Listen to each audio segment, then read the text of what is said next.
Manny, I think you're correct when it comes to pacing. I think pacing is always off, and I always think that AEW tries to give us too much to digest. And I think a perfect example of what happened this week on AEW Dynamite, which had everybody talking, is when Cody Rhodes came down to the ring in his Colonel Sanders suit to address, his loss of the TNT Championship and acknowledge, Darby Allin as being the superior being. And before he can even get to the meat and potatoes of his speech, he is interrupted by a specimen of a woman, who we later found out was Jade Cargill, who decided to cut a... We found out on the show. Well, you found out it was Jade Cargill. I found out later because research. I did not watch the show live, so of course, at the end of the day, I found out that was somebody else out there. So, like, the awkward exchange between Cody and Jade was, first of all, it's like, Cody's an EVP, so he doesn't know who this person is. And then, like, she cuts his promo. She pretty much says that there's nothing giant about Cody. She kind of runs him down. And hold on. The moment she said that, they panned to his groin. Yeah.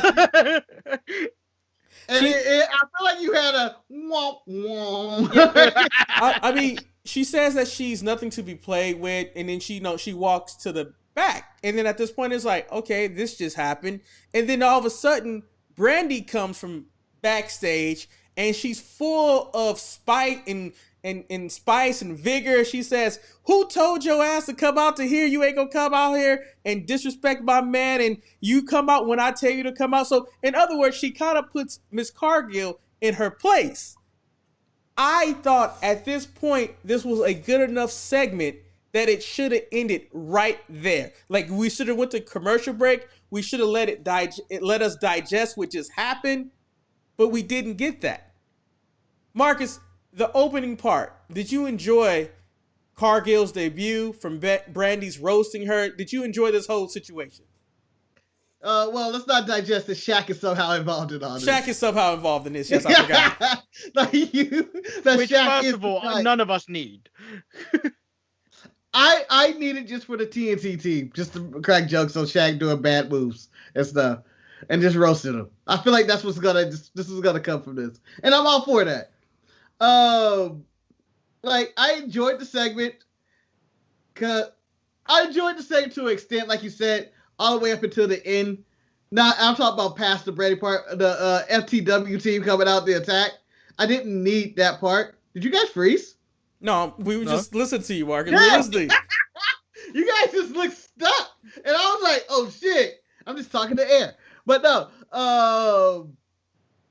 that everything was happening around it had the intrigue of the whole, I want to say, Boa and Xia Li thing to me. It was like, oh, who's this woman? She's talking mad shit. Brandi better get your man. Brandi better get your man. Brandi, this is going too low. Get your man. And then Brandi comes out and she reminds everybody that she is a black woman and that she will beat the brakes off you, even though she probably will lose that fight.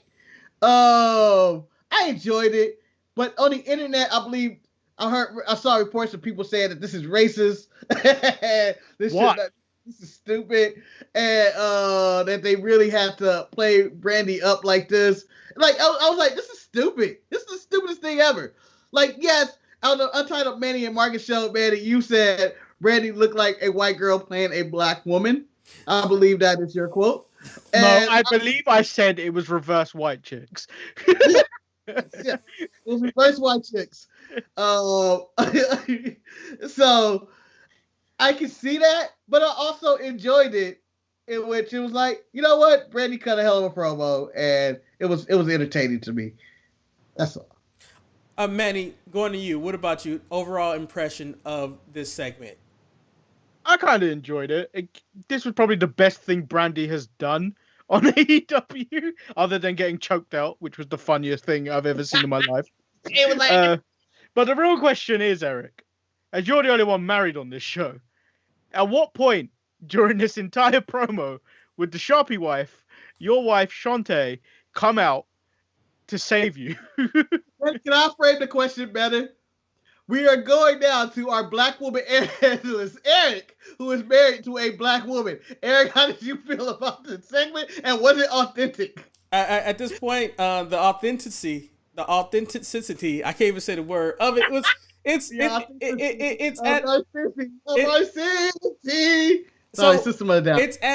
a 70% authentic level, because it really depends on how much do you really want to throw hands. Because at the end of the day, when she came out to the ring, clearly Brandi knew she was there and she was an employee, because she has the power to tell her when and when not to come out to the ring.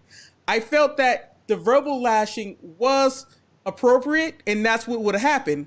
However, I felt where they dropped the ball is that when she tapped Brandi on her ass, that would have been no man in that arena could have held her back from getting up into that ass. It's simple as that. Thrown. Huh? Shoes are being thrown. Hands are going to be thrown.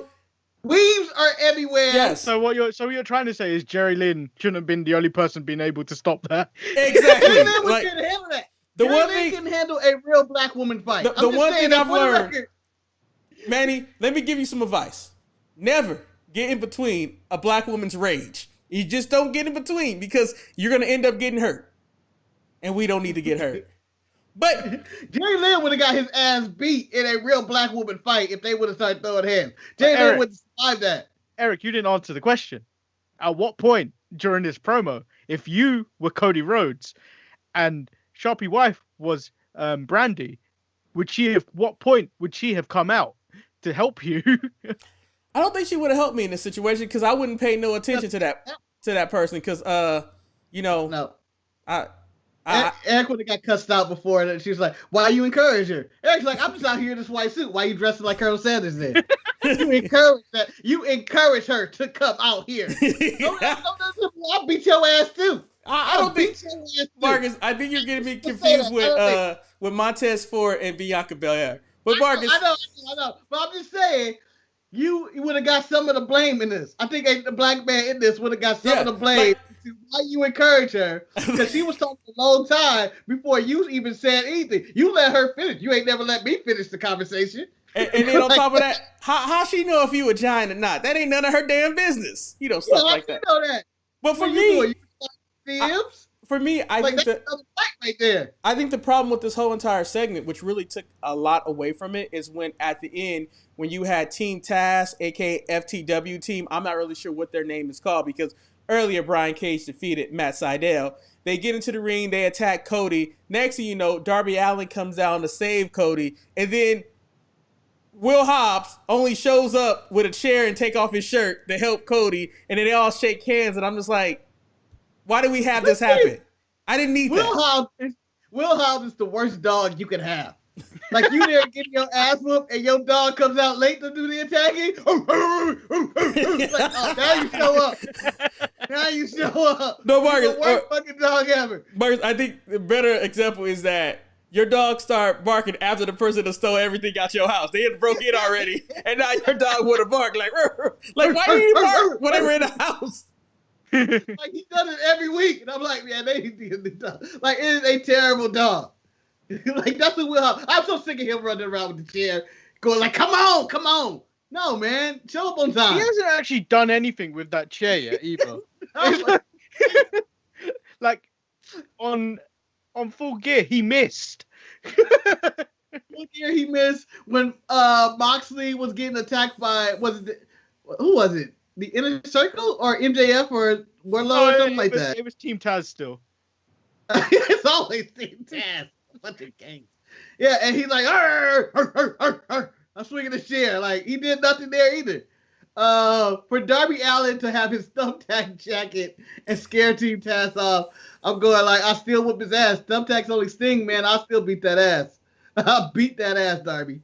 It was just over the top, right? Yeah. Like, I feel like this was unnecessary. And it was back-to-back segments too. No, Mark, like, it happened at the same time. The commercial break happened after they made the save for Cody, after Brandi had just got finished cussing out Cargill.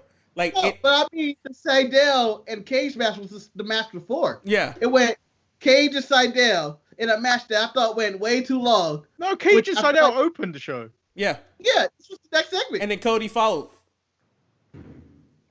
That's kind of how it went. And I was like, that was weird that they just come back out after this. Like, I would at least give them the next hour.